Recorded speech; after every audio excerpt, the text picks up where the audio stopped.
هو الجو ايه دلوقتي غير شوية ايس كريم وحاجات متلجة؟ يلا بينا هنعمل ايس كريم خطير بثلاث مكونات بس. ويلا نقول بسم الله. جبت نص كوباية لبن متلجة زي ما احنا شايفين.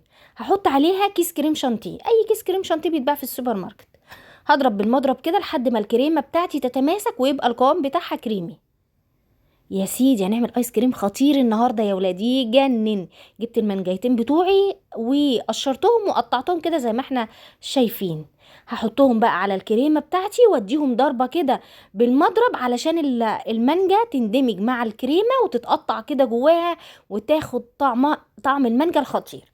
هجيب لون اصفر وده اختياري، مش عايزه براحتك، بس انا عشان يبقى لونه زي لون الايس كريم الجاهز.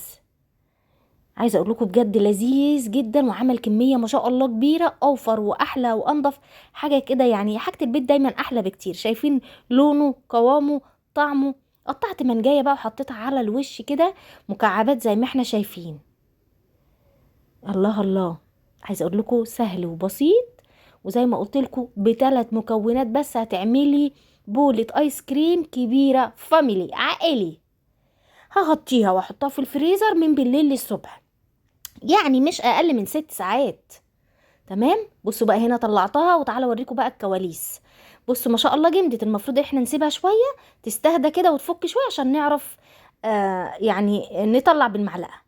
السكوب بتاعتي طلعت بايظه وعماله ايه، اجيلها كده تجيلي كده، اجيلها كده تجيلي كده. بصوا مفيش فايده والله، لا جايبه المعلقه وراميه السكوب دي. شايفين زي قلتها. وبالمعلقه وطلعت. انا كان نفسي طبعا اطلعها كور كور كده بقى وحركات وبتاع، بس كده هيتاكل وكده هيتاكل. طلعتها بالمعلقه. قطع المانجا مع الايس كريم، طعم الكريمه سهل وبسيط في البيت.